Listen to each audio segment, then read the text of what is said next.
Hi guys, Steve from Gym Hub. In today's short video, I wanted to answer one of the most common questions I get inside the Gym Owners Network private Facebook group. And the question is, what are the best paid ads you can run to fill your gym?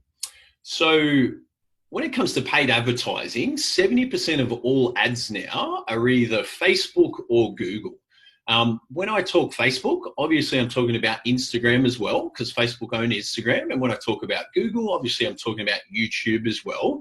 But all paid ads, 70% of that volume is now taken by those two. So let's have a quick chat about the two different types of advertising, what the pros and cons are of each. So we'll start with Google search ads. So a Google search ad is someone who's in the market looking for a gym. And the advantage of these guys are that they're educated buyers. They kind of know what they want and they're actually looking to buy at the time. The disadvantage is that it's actually quite a small market. There's not actually a lot of people right now looking to buy, and as such, it's quite expensive. The way it works is there's like an auction. Essentially, gyms in the local area are competing for an ad to be shown when someone searches the term gyms near me. And let's say there's 20 searches on Google for that search term. Essentially what you're doing is going into an auction with the other gym owners in the local area to come up when someone searches for it. You might expect to pay like $20, $50 for an opt-in when someone comes through. And as I said, the benefit of these guys is that they are pretty warm and they're already kind of looking to buy. So you'll find that a lot of these guys are quite easy to get on the phone. They often proceed through to at least a gym tour and in many cases an actual sale. One of the other disadvantages of Google is that you can't really scale that. And the reason for that is you can only really win an auction of the total number of things that are being sold at the auction. And what I mean by that is, let's say today there's 20 searches for gyms near me in your local area. At best, even if you sort of outpay the other gyms in the local area to win those search terms, there's still only 20 there. So you can't actually get 40 leads today if there's only 20 people searching for that search term. Of course, you can spend more on AdWords, and of course, you can still spend that budget. But what you'll find is you actually need to match up your campaign to the amount of searches that people are making. If you pay more, you'll find that there's no increase in the number of leads that come through because there's simply no more people that are actually searching for that term. So I hope that makes sense. So just to recap, these guys are looking to buy, they're looking for a gym. You pay a little bit more to do it, but difficult to kind of scale. If we compare that, however, to Facebook, where Google is like a marketplace for people looking to buy, Facebook is essentially a network for socializing. So people are on Facebook to share what they had for breakfast at a cafe. They want to show their favorite photos from a holiday, maybe what their kids are doing for sport or something like that.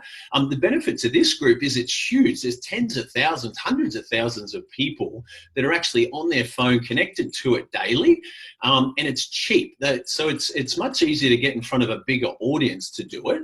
The disadvantage is these guys aren't actually on there looking for a gym, but instead they're actually on there socializing, like we said before.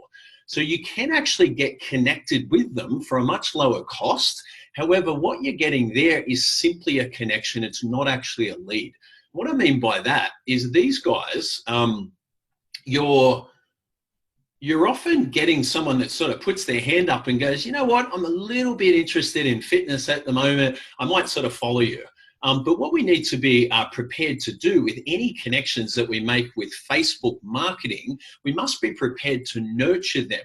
What I mean by that is you need to be giving out your very best content around fat loss, around hypertrophy, around fitness, and sending it to them via email or giving it to them via video and stuff in your private Facebook groups in order to nurture them from that initial kind of 1 out of 10 hot where they're like, yeah, I'm a little bit interested, and you need to get them to a 5 out of 10 and a 7 out of 10, all the way up to a point where you've developed enough trust and enough credibility and established the actual need that they too want to buy. So the risk, and I think the frustration that most people have on Facebook, and when I chat to gym owners, they say, hey, I had 20 leads last week on Facebook, but none of them really picked up the phone. And rarely do I ever get any of them come through the door.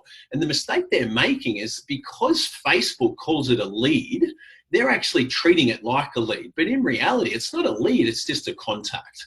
So if you get someone opt-in on Google, that's someone that searched for a gym, and obviously they're interested in finding out about a gym and a gym membership, and therefore you can treat them like a lead. You bring them in, invite them into the gym, and go through your different program options. However, when someone comes through on Facebook, we can't make the mistake of trying to sell to them or even expecting them to pick up the phone or request to come into the gym, because they're simply not at that stage yet. So really important not to get frustrated with it. Yes, I run Google ads each month, and we get a trickle of qualified leads that come through. Because you can't scale that, because you can't fill a gym using Google ads alone, because there's simply not enough search requests on Google for people that are wanting to buy that thing on that day, it's important to actually run some Facebook ads as well.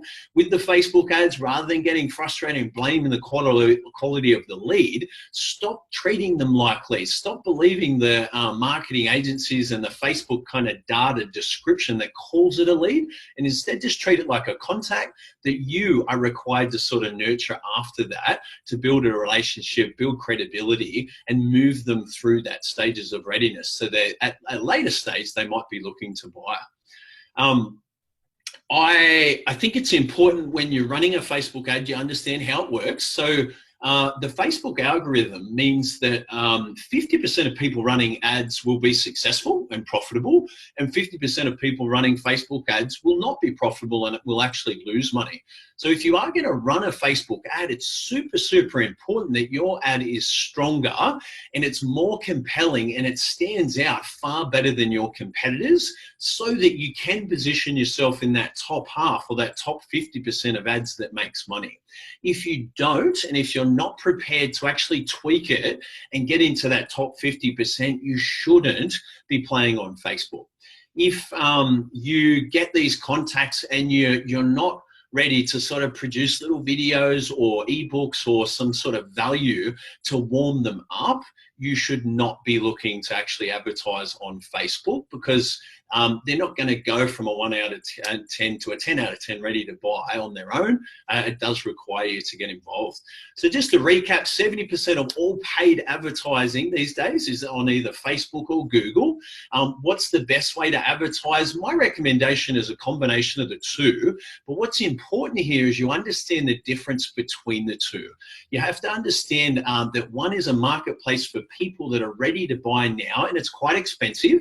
The other one is a social network where you're just looking to make lots and lots of connections with your target audience, but you know you're prepared to actually do that nurturing role via email and via private Facebook groups to move more people from, I'm a little bit interested in fitness or the service you offer, and through more education or more case studies, you want to move them through so that they're also in the buyer's market.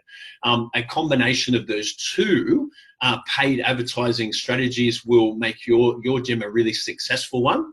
I hope that makes more sense. If you're someone that's a little bit lost when it comes to gym marketing, particularly paid marketing, be sure to post some questions below or reach out to me on the gymhub.com.au website, and I'll be sure to give you a hand. I'm Steve from Gym Hub. Have a great week. Thanks, guys.